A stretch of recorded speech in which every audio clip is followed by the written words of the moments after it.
Eliot also shows how the failure of men to trust women can compound the agony of earlier malign deeds. Godfrey doesn't have the courage to confide the truth about being the natural father to Eppie, his daughter with Molly Farron, to Nancy. When he does finally reveal all, he is surprised at his wife's reaction.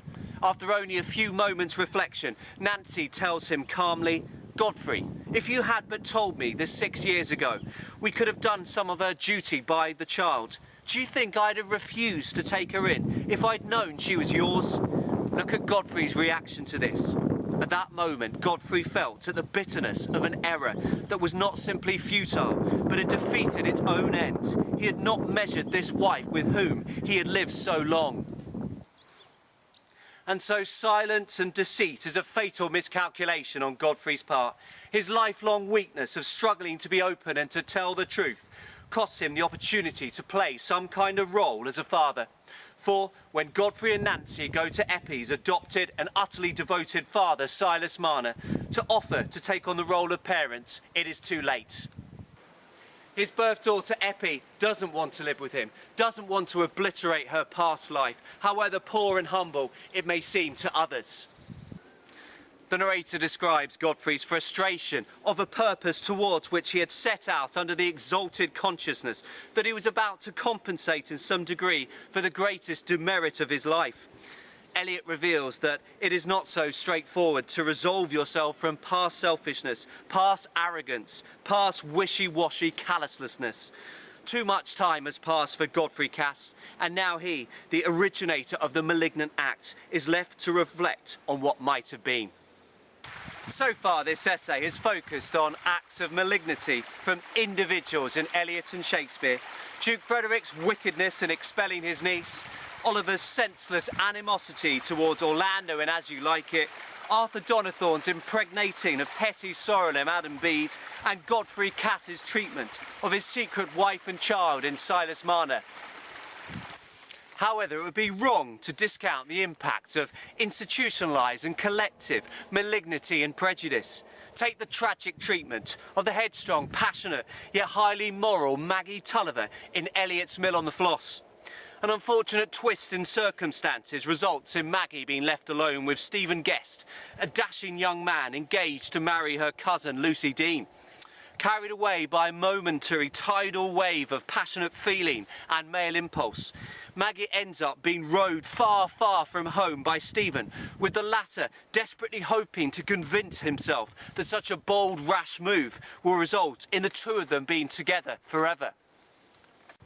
However, the following morning, Maggie, with her chastity intact, realises that she could never live with the guilt of betraying both her cousin or indeed Philip Wakeham, a deeply sensitive hunchback friend who has quietly and loyally loved her since she was a young girl.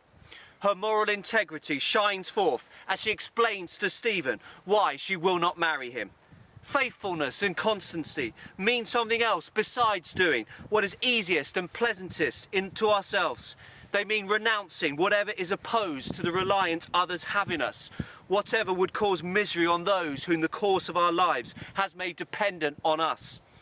Any relationship between herself and Stephen, however temporarily alluring, would inevitably cause enormous distress to people close to them both, to people who have come to rely on them, and as such cannot be countenanced. As omniscient readers exposed to Maggie's thoughts, feelings and temptations in full, we can only stand back and admire such extraordinarily principled selflessness. However, Eliot shows us that society as a whole takes a dim view on such irregularity and struggles to comprehend the very notion of compromising yourself by running away with a man yet not marrying him. And so Maggie is shunned by the vast majority of her community on her return. The narrator mimics the general feeling about her when she writes, "It was to be hoped that she would go out of the neighbourhood, to America or anywhere, so as to purify the air of St Ogg's from the taint of her presence, extremely dangerous to daughters there. It was only to be hoped that God would have mercy on her.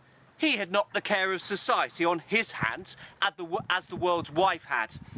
The tone is deeply satirical, as seen in the idea that removing a single individual would somehow purify the air for everyone else. And of course, the irony is that this particular individual almost certainly abides by a far stricter moral code than the majority of her neighbours.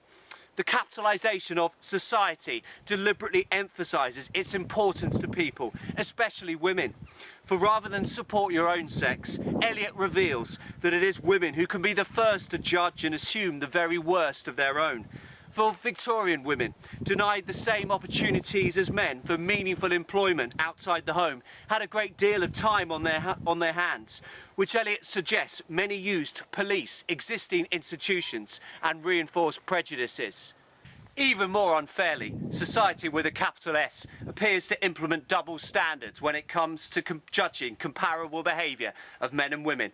Whereas Maggie is scorned, the narrator writes of the man she supposedly bewitched. As for poor Mr. Stephen Guest, he was rather pitiable than otherwise. A young man of 25 is not to be too severely judged in these cases.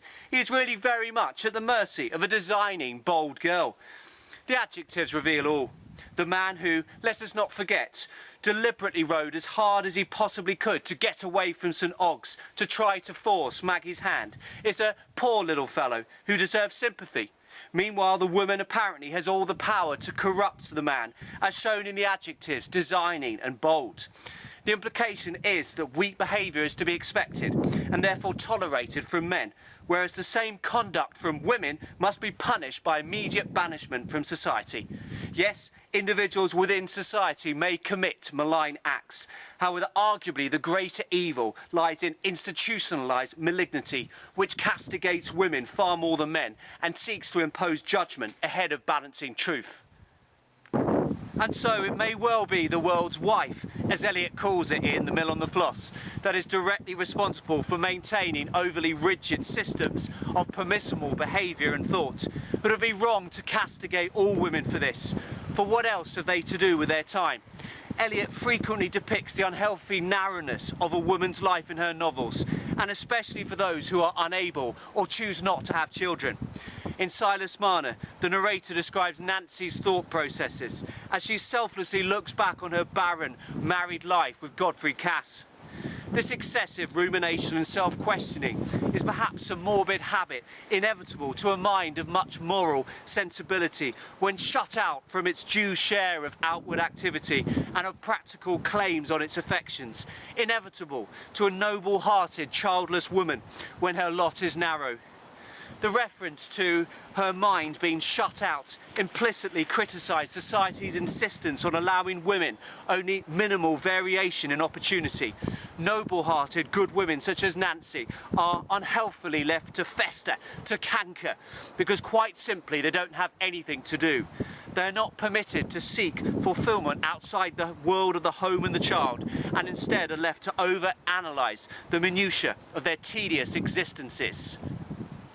Maggie in The Mill on the Floss may suffer from the judgment of the world's wife, acting on behalf of society with a capital S, and Nancy and Silas Marner may find her heart unknowingly, unconsciously asking the question, surely there is more to life than this. However, both characters end the novels with key issues resolved that have given them pain. Yes, Maggie does die in a moment of utter heartbreak, but she does so having reconciled herself to the brother that she has always so passionately loved. Moreover, this same brother has finally recognised the awe-inspiring power of her love, which he finds utterly overpowering. In a less dramatic way, there is a sense that Godfrey's acceptance that he will never become a genuine father to Eppie or anyone else will also bring Nancy the peace of mind she craves. Eliot shows us that yes, individual or institutionalised acts of malice, intended or otherwise, can damage, and in the case of poor Hetty Sorrel in Adam Bede, destroy. But ultimately, the individual love of two people, whether they are man and wife, brother and sister, can inspire feelings that are stronger than the malign. And isn't that also the overall message of Shakespeare's As You Like It? a play whose characters are fortunate in the majority of the action is controlled by that benign force of nature, Rosalind. Yes, Rosalind, Celia and Orlando do suffer temporarily at the hands of their oppressors, but ultimately are left to celebrate new beginnings, new life and new love in the age-old institution of marriage.